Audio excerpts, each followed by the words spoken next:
દ્વારા નવાયડ ખાતે પ્રાણ પ્રતિષ્ઠા મહોત્સવમાં હાજરી અને વિકાસ કાર્યો અંગે ઉચ્ચ સ્તરીય બેઠક યોજાઈ। રાજ્યના ગૃહ રાજ્યમંત્રી હર્ષ સંઘવીએ વડોદરાની મુલાકાત લીધી હતી, જ્યાં તેમણે નવાયડ રેલવે કોલોની સ્થિત ડી કેબિન વિસ્તારમાં નવનિર્મિત મંદિરના મૂર્તિ પ્રાણ પ્રતિષ્ઠા મહોત્સવમાં વિશેષ હાજરી આપી હતી।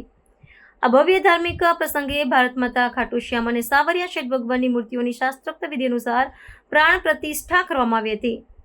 મંત્રીશ્રીએ ભવ્ય કળશ યાત્રામાં જોડાઈને શ્રદ્ધાળુઓનો ઉત્સાહ વધાર્યો હતો તથા ભગવાન શિવની પૂજા અર્ચના કરી ભારત માતાના ચરણોમાં વંદન કર્યા હતા। તેમણે સ્થાનિક રહીશો દ્વારા દર મહિને માત્ર ₹1 એકત્ર કરીને મંદિરનો જીર્ણોદ્ધાર કરવાના સામૂહિક પ્રયાસને સામાજિક એકતા અને સહકારનું શ્રેષ્ઠ ઉદાહરણ ગણાવ્યું હતું। ધાર્મિક કાર્યક્રમ ઉપરાંત ગૃહ રાજ્યમંત્રી વડોદરાના સર્વાંગી વિકાસ માટે તંત્ર સાથે એક ઉચ્ચ સ્તરીય સમીક્ષા બેઠક યોજી હતી। આ બેઠકમાં વડોદરાના સાંસદ, ધારાસભ્યો અને વહીવટીતંત્રના ઉચ્ચ અધિકારીઓ ઉપસ્થિત રહ્યા હતા। મંત્રીશ્રીએ લાંબા સમયથી પડતર પ્રશ્નોના ત્વરિત નિરાકરણ અને જનહિતના વિવિધ પ્રકલ્પોને વેગ આપવા અંગે ઊંડાણપૂર્વક ચર્ચા કરી હતી। રાજ્ય સરકારની કલ્યાણકારી યોજનાઓનો લાભ છેવાડાના માનવી સુધી સરળતાથી પહોંચે અને વહીવટી પ્રક્રિયા વધુ સુદૃઢ બને તે માટે તેમના અધિકારીઓને આવશ્યક દિશા નિર્દેશો આપ્યા હતા। કાર્યક્રમ દરમિયાન જનસભાને સંબોધતા હર્ષ સંઘવીએ મહિલા સુરક્ષા અંગે મહત્વપૂર્ણ નિવેદન આપ્યું હતું। તેમણે સમાજને અપીલ કરી હતી કે દીકરીઓ કોઈ મુશ્કેલીમાં મુકાય ત્યારે તેમની ટીકા કરવાને બદલે રાણી લક્ષ્મીબાઈ બનીને તેમની રક્ષા માટે આગળ આવવું જોઈએ। તેણે સ્પષ્ટ શબ્દોમાં ચેતવણી આપી હતી કે જો કોઈ વ્યક્તિ પોતાની અસલી ઓળખ છુપાવીને કે નામ બદલીને દીકરીઓને ફસાવવાનો પ્રયાસ કરશે તો રાજ્ય સરકાર તેને સાંખી લેશે નહીં। આવા અસામાજિક તત્વો સામે કડકમાં કડક કાયદાકીય કાર્યવાહી કરવામાં આવશે, જેનું ઉદાહરણ રાજ્યમાં પોલીસ દ્વારા બચાવવામાં આવેલી અનેક દીકરીઓના કિસ્સા પરથી જોવા મળે છે। ઓમ નમઃ પાર્વતી પતે હર હર મહાદેવ। આજે રામેશ્વર મહાદેવ મંદિર દ્વારા આયોજિત આપણા સૌનું આસ્થાનું ખૂબ મોટું કેન્દ્ર એવું આ રામેશ્વર મહાદેવ મંદિરના પ્રાંગણમાં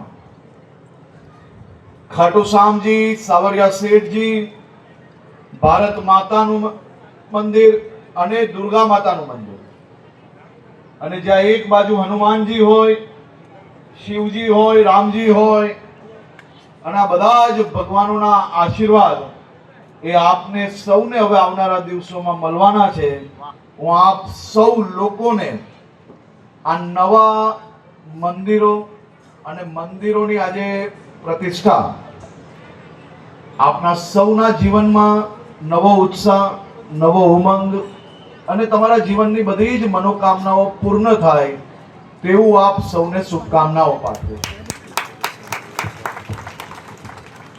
એવું કહેવાય છે કે જ્યારે રેલવેનું બી અસ્તિત્વ નહોતું તે પહેલાનું આ પ્રાચીન સ્વયંભૂ શિવલિંગ એ બરોડાના હજારો લાખો પરિવારોને આશીર્વાદ આપતા આવ્યા છે, અને એવા શિવજીની આપને સૌને કદાચ મારી તમારી પેઢીને તો અહીંયા દર્શન કરવાનો અવસર મળતો જ હશે, પરંતુ પેઢીઓ પહેલાથી વડોદરાના નગરજનોને આ મંદિરે, આ સ્થળે આશીર્વાદ આપ્યા છે, અને આપણા સૌનું ખૂબ મોટું આસ્થાનું કેન્દ્ર બી રહ્યું છે। ચારે દિશાએ વડોદરાના નગરજનો માટે આ આસ્થાનું સૌથી મોટું કેન્દ્ર બી રહ્યું છે। અને સાથે સાથે હું તો આજે અહીંના સૌ નાગરિકોને, પરિવારજનોને આભાર માનવા આવ્યો છું। આજ શિવલિંગની, આજ મંદિરના જીર્ણોદ્ધાર માટે આજુબાજુની કોલોનીમાં તમામ પરિવારોએ ભેગા થઈને દર મહિને ₹1 પોતાના પરિવારમાંથી આપીને આ મંદિરની જીર્ણોદ્ધાર માટેની વ્યવસ્થાઓ કરવામાં આવી।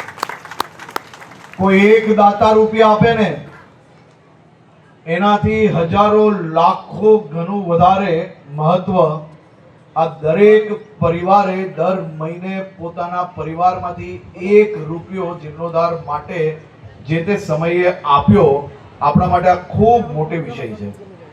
મંદિરમાં ખાસ કરીને આ વિસ્તારની એકતા જાળવવા માટેનું સૌથી મોટું કેન્દ્ર બનવા બદલ બી આ વિસ્તારના અને આ મંદિરના સૌ ટ્રસ્ટીઓને હું આજે અભિનંદન આપવા આવ્યો છું. આજે હું વડોદરામાં શિવજીના પૂજા અર્ચના કર્યા પછી ભારત માતાના ચરણોમાં વંદન કરીને બરોડા શહેરના નગરજનો માટે 210 કરોડ રૂપિયાના વિકાસ કાર્યોનું ખાતમુહૂર્ત અને લોકાર્પણ કરવા જઈ રહ્યો છું. અને મને પાકો વિશ્વાસ છે ભારત માતાના ચરણોમાં વંદન કરીને જ્યારે આ શુભ કાર્ય માટે આગળ વધી રહ્યા છે તો આ તમામ પ્રકલ્પો થકી વડોદરાના નગરજનોને 100% એનો લાભ ઝડપથી આવનારા દિવસોમાં મળશે. ભારત માતા કી ભારત માતા કી